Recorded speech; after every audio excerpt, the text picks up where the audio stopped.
And we'll get Coach's thoughts on this one as the Railers fall here tonight. Final score of 62-49. And Coach, thanks for joining us here. It was a tough one for the Railers. Close throughout in the first half, and then we were just talking about this. It seemed that once Mahomet got the lead, they did a real nice job of playing with that lead and stretching it out, and Lincoln could just never get it back tied where they could try and get back over the hump. Well, they've done a nice job. They're very well coached and disciplined, and they've got a lot of seniors out there with a lot of strength and things, and they did a lot of things, and we just didn't play with the energy that we played Monday night, and we just talked about that you have to be able to do that for us, this group especially, to be successful, and take nothing away from Mahomet. Those kids played hard. Their coach, compliments us on how hard we play. Well, I believe they play a lot harder than what we did anyway tonight. Yeah, I think you're right, Coach. We were talking about that just a minute ago. They played a little bit harder, but I also think you just saw some senior leadership from their guys, some senior savvy. They've been in that situation probably before where they got down early and they just kept to their game plan. They got it into Romine. He was dynamite from, I don't know how many shots attempted, not very many, but he almost made every one of them, it seemed like, and they kept to their game plan. And one thing that was frustrating, I guess, watching from here, and I'm sure yourself, they kept beating us down the court, and that doesn't normally happen to the Railers. Well, they opened up the lead. We were trying to attack, and we got desperate. Our shot selection wasn't good. And one big thing that we just talked about in the locker room, we cannot let the fact of how we're shooting the ball dictate how our game is played. Monday night we shot it really well. We played with a lot of energy.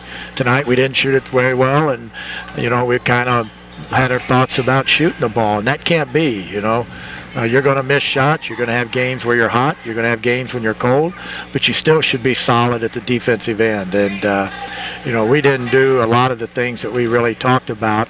But 6'10" is going to give us a lot of problems.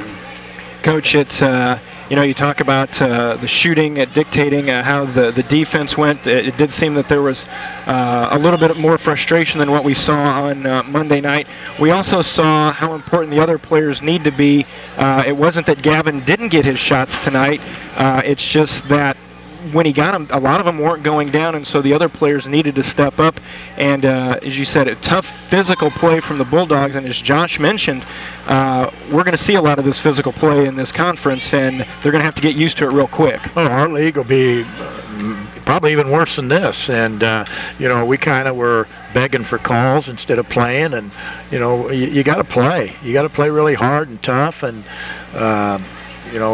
we got out tough tonight. They were much tougher than we were, and you saw the results. Yeah, and I think that frustrated Gavin quite a bit tonight. Just a stronger guy on him, not near as tall, but he was hanging. You take a next step to the next level, and they're going to be twice as strong as what these kids are. So, and he's going to see that all year. Yeah, and they're going to beat him up, and he's got to be able to do that. And we had some situations that were key. With start of the half, we jumped up 8-2. Start of the second half, we jumped, or should have been 29-21. But you got to do things to every play. This was a possession game, and when you don't take advantage of every possession that you have, you're not going to win. And we're going to be in a lot of possession games.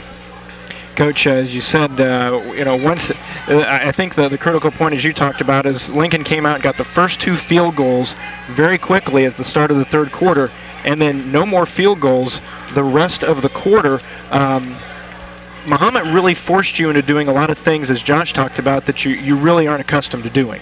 And no, they were very solid. And like I said, I got to think he's a good coach. He's a Monmouth alum, and so he does. And he had the same teacher I had, and and he does an excellent job. And it's about execution and playing hard. And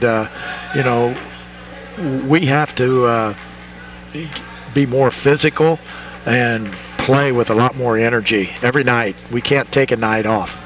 Well, too, Coach, and I think we gave up way too many just easy baskets. Those easy ones under the hoop where we got beat back, or we were out of position, or we went for a steal and we didn't get it, and it leads to an easy basket. And when you give up so many easy baskets and layups, a good team's going to convert, and then you're not hitting on the other end. It can snowball pretty fast. Well, you saw how quick it snowballed, and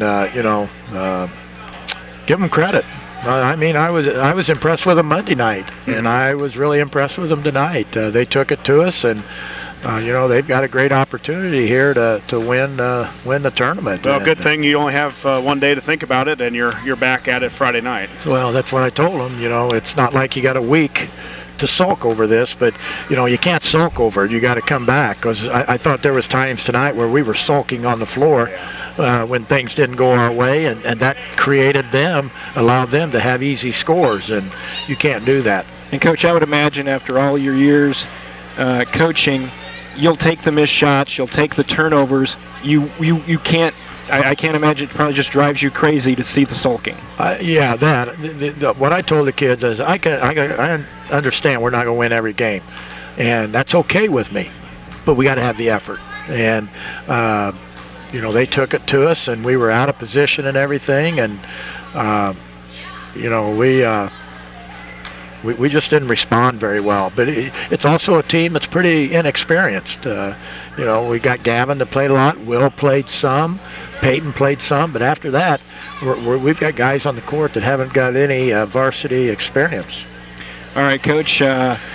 Quickly, Friday night Centennial here, and they've got some pretty good players, especially there's a freshman they have that's pretty good. Well, I think their whole team is good, and I think right now, just from the looks that I've had, the two best teams have been Centennial and Mahomet-Seymour, and that'll be a pretty good matchup Saturday night.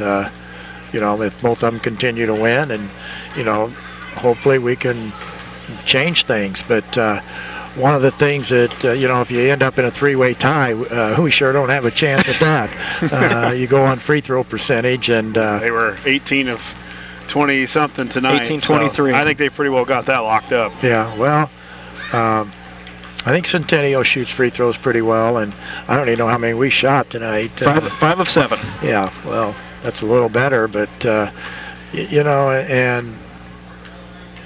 I'm not going to get into it, but we really didn't play, and our guys were looking for excuses, and can't do that. All right, Coach, we'll let you go. We do wish you and yours a happy Thanksgiving. Enjoy tomorrow, and then we'll be right back at it for Friday night, which starts a quick 3 games in 2 days, and we'll see how good the conditioning is, because that'll really tax them coming up this weekend. Yeah, especially with trying to find some depth to play, and Friday night will be a tough one, because they've got some size. Size is going to give us a big issue if we don't want to defend and get into people and so forth. So that's one thing we'll discuss in the morning, and hopefully they'll see what we're talking about. All right, Coach, and we'll let you go, and we'll see you back here on Friday night. Okay. Railers fall tonight 62-49. We'll wrap it up here in a moment. You're listening to Lincoln Railer Basketball.